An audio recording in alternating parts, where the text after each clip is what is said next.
Moody's ने America की credit rating AAA से गिराकर AA1 कर दी और इसके साथ ही अब यूएस के पास किसी भी बड़ी credit rating agency Moody's, S&P या फिच की टॉप टियर रेटिंग नहीं बची है। ये डाउनग्रेड उसी दिन हुआ जब डोनाल्ड ट्रंप का $multi trillion टैक्स और स्पेंडिंग बिल एक क्रूशियल वोट में पास नहीं हो पाया, जिससे उनकी ही पार्टी के फिस्कल कंजर्वेटिव्स ने ब्लॉक कर दिया। मूडीज ने इस डाउनग्रेड का रीजन बताया कि पिछले 10 साल में यूएस का गवर्नमेंट डेब्ट और उस पे लगने वाले इंटरेस्ट का बर्डन इतना ज्यादा बढ़ गया है कि ये उन देशों से भी ऊपर चला गया है जो अब AA1 रेटिंग में है। मूडीज का एस्टिमेट है कि 2035 तक यूएस का फेडरल डेफिसिट जीडीपी का 9% हो जाएगा, जबकि 2023 में ये 6.4% था और फेडरल डेब्ट भी जीडीपी का 134% तक पहुंचने का अंदाजा है, जो 2023 में 98% था। इससे पहले S&P ने 2011 में डाउनग्रेड इसीलिए किया था क्योंकि यूएस कांग्रेस बार बार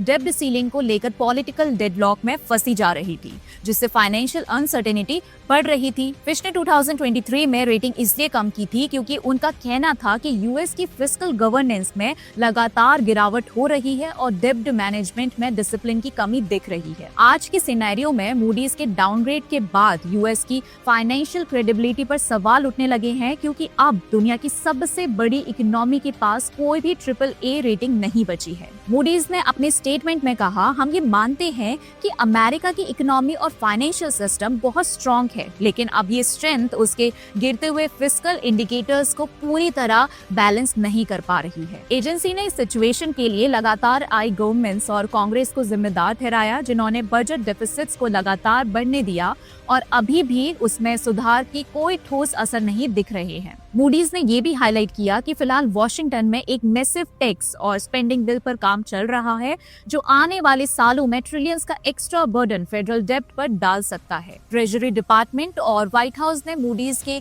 डाउनग्रेड पर तुरंत कोई रिस्पॉन्स नहीं दिया। अब बात करते हैं कि इस डाउनग्रेड का असर सिर्फ सरकार पर नहीं बल्कि आम आदमी तक होता है। जब किसी देश को AAA रेटिंग मिलती है तो इसका मतलब होता है कि उसकी इकोनॉमी बहुत स्ट्रॉन्ग है और उसके डिफॉल्ट करने का रिस्क बहुत कम है। इस वजह से उस देश को इंटरनेशनल मार्केट से लोन लेना सस्ता पड़ता है, क्योंकि इन्वेस्टर्स उस पे भरोसा करते हैं। लेकिन जब रेटिंग AA1 तक गिर जाती है तो इन्वेस्टर्स कॉन्फिडेंस थोड़ा कम हो जाता है। इसका इम्पैक्ट ये होता है कि सरकार को बॉन्ड इशू करने पर ज्यादा इंटरेस्ट देना पड़ता है, यानी बोरोइंग कॉस्ट बढ़ जाती है। आगे चलकर इसका असर आम लोगों पर भी पड़ता है, क्योंकि इंटरेस्ट रेट्स बढ़ने से होम लोन्स, कार लोन्स और बिजनेस लोन्स भी महंगे हो जाते हैं। साथ ही ग्लोबल इन्वेस्टर्स अपना पैसा स्टेबल इकोनॉमीज में शिफ्ट करने लगते हैं, जो डॉलर की क्रेडिबिलिटी और यूएस फाइनेंशियल सिस्टम की इन्फ्लुएंस को थोड़ा वीकन करता है। यूनाइटेड स्टेट्स के लिए रेटिंग डाउनग्रेड का डिसीजन लेने में तीनों बड़ी एजेंसीज S&P, फिच और मूडीज को पूरे 13 साल लग गए। S&P ने 2011 में डाउनग्रेड किया, फिच ने 2023 में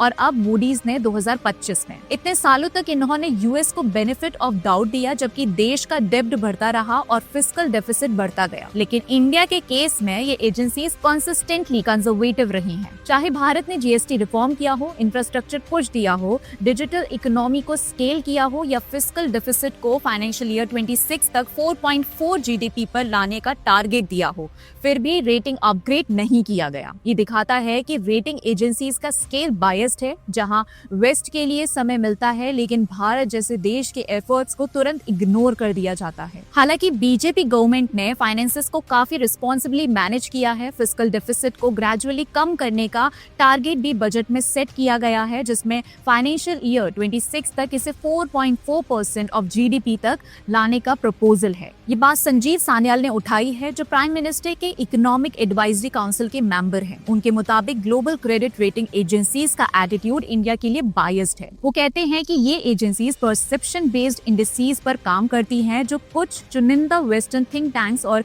NGOs के इन्फ्लुएंस में होती है। और ये NGOs किससे फंडेड होते हैं? जॉर्ज सोरोस की ओपन सोसाइटी फाउंडेशन, रॉकेफेलर फाउंडेशन और फोर्ड फाउंडेशन जैसे ऑर्गेनाइजेशन से। Whole network of these think tanks, NGOs, whatever you may want to call them. There's a huge ecosystem of them. Almost all of them in the North Atlantic. The funding for almost all this network of think tanks is actually comes from an extremely small group of funders.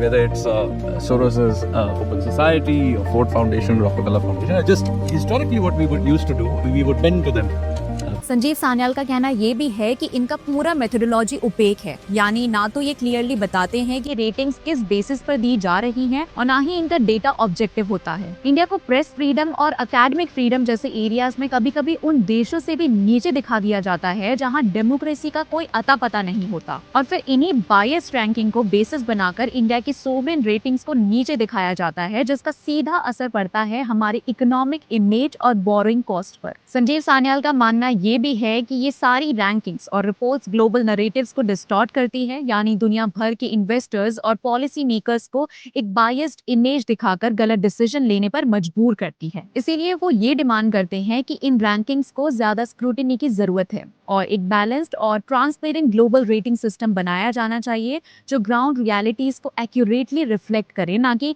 किसी western lens से देखी गई सोच को। इस video पर आपका क्या कहना है हमें कमेंट करके जरूर बताइएगा। हमारे चैनल को सब्सक्राइब जरूर करिएगा क्योंकि हमें आपकी बहुत जरूरत है। इसी के साथ मिलते हैं अगले वीडियो में, तब तक के लिए जय हिंद।